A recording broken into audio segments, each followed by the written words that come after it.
If your Lenovo Legion Slim 7 won't display anything after startup, this tutorial is for you. We will cover system recovery, Windows repair, troubleshooting steps, and command line solutions to get the display back. A lot of errors pertain to this problem, and we're going to go ahead and jump into what should hopefully be a pretty straightforward process, guys. And we're going to go ahead and jump right into it. First thing I'd recommend doing would be to actually go ahead and boot to the troubleshooting utility on Windows 11. So if you do a hard power off 3 times in a row, Windows should automatically attempt to launch the startup prepare utility. And if it doesn't find anything, it will give you the option to select advanced settings, in which case it will take you to a screen that looks like this. Now, if it does not take you to a screen that looks like this, or you're unable to get to that, you can also download the Windows 10 Media Creation Utility, or Windows 11. They probably will make a creation utility for Windows 11 at some point. And it doesn't really matter. You can actually run the Windows 10 utility on Windows 11 as far as I'm aware. And you should be able to run the troubleshooting utilities built in within it. So you just would go ahead and download it to an ISO file and then burn it to a DVD or USB. It'd have to be about 4 gigabytes or more. It couldn't be a small USB flash drive, and it couldn't be a CD. It'd have to be a DVD.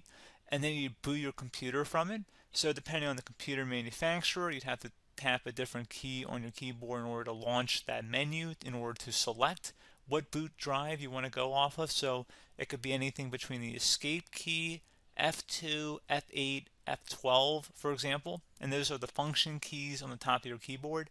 So you may have to just do a little bit of trial and error. Shouldn't take you more than a couple minutes. Googling it would probably be best before you even begin. But anyway, we're ready to go ahead and jump right into it. So we're on the choose an option page. So these will look very similar whether you're booting from it directly within Windows itself, or if you're plugged in a USB flash drive with the media creation utility installed and you selected the recovery option. So when you are setting up your Windows 11 installation or Windows 10, depending on the drive you're using, there should be an option to repair your computer in the bottom left corner of the dialog window, one of the first screens that comes up. You go ahead and select that, and then it would take you to a troubleshooting screen like you see here. And you want to go ahead and select troubleshoot, reset your PC, or see advanced options. And then there are going to be a whole bunch of options in here that we're going to explore in today's video. The first one, we're going to actually go underneath advanced options and then select startup repair, fix problems that keep Windows from loading. So go ahead and select that first.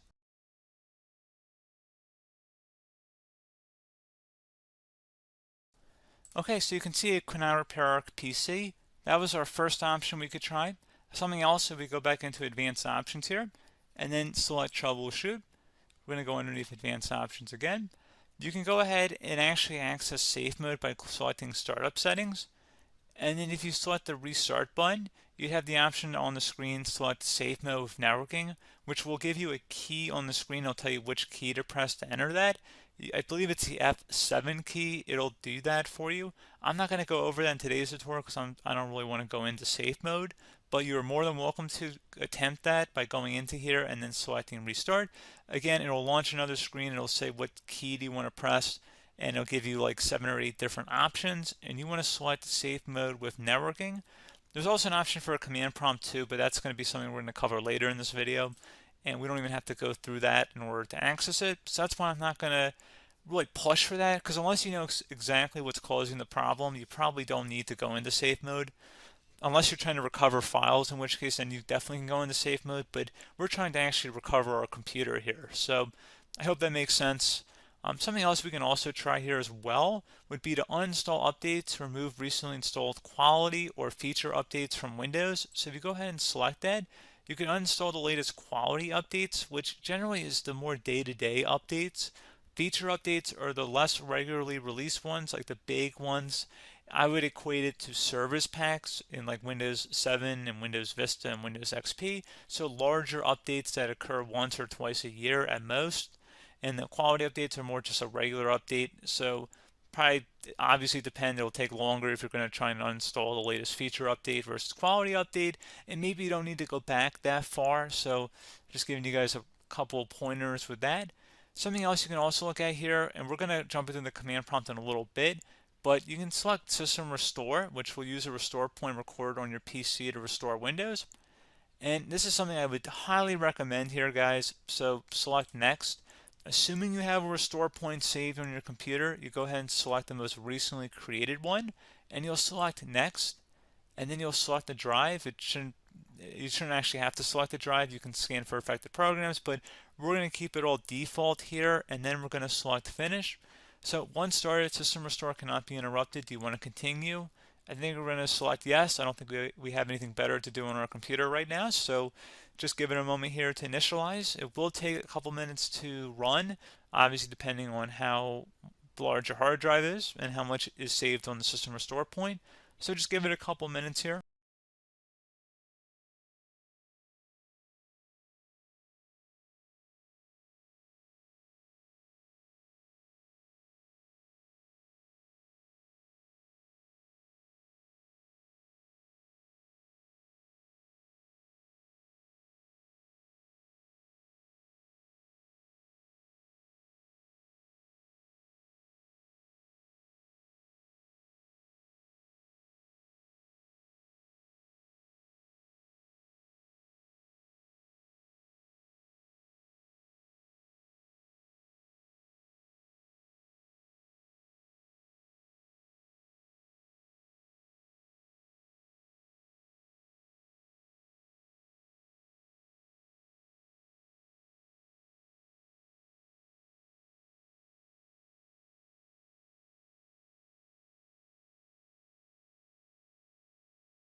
Okay, so you can see the system has been restored successfully.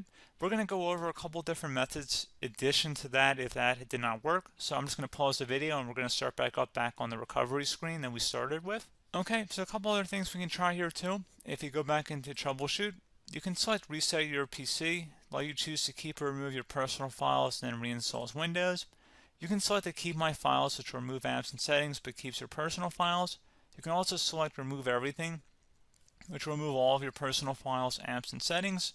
So this is more of a factory reset, the second option here. First option, it should not delete all of your personal files. However, it will pretty much clear most of your programs, and keep in mind, there's no guarantee that your information, number one, is even still available and easily recoverable on your computer to the point that you actually would be able to recover anything.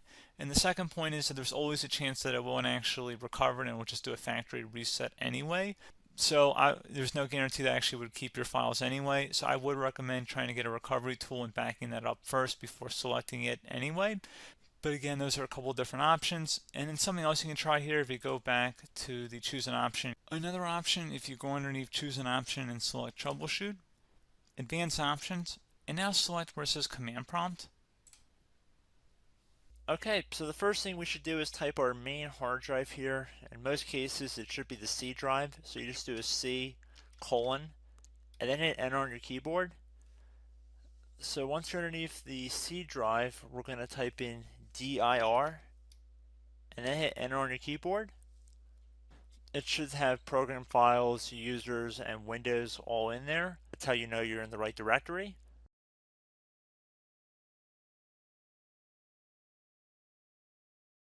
In some cases, it might be the D drive as well, so just keep that in mind.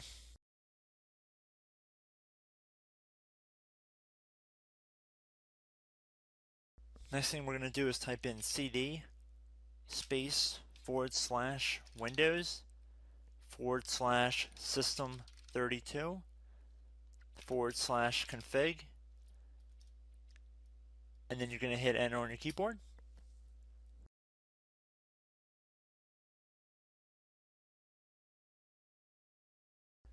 So now you're going to type md space backup. If you've seen other tutorials, it might also say to put down md backup. That's because the backup name is pretty common when you want to back something up. So you can name this whatever you want, doesn't have to be backup. So if you've already made a backup folder in the past, you could do backup 1, for example. So once you're done setting the name you want the backup to be called, hit enter on your keyboard again.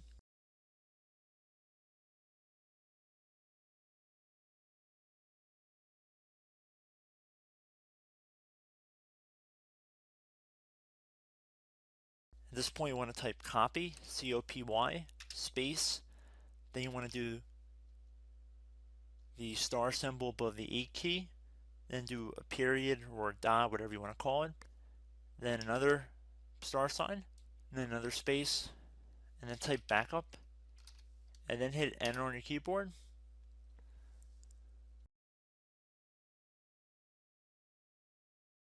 Now you want to type cd reg back, R-E-G-B-A-C-K, and then hit enter on your keyboard. So now that we are under the reg back, so now you want to type dir again, and then hit enter.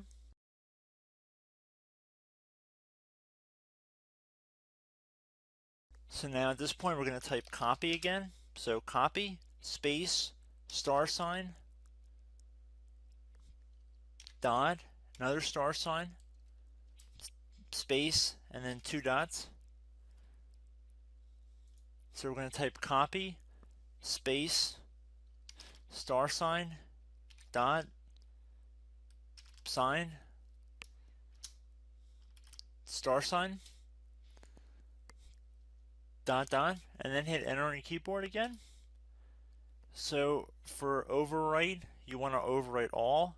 So type A on your keyboard, so capital A, and then hit enter on your keyboard.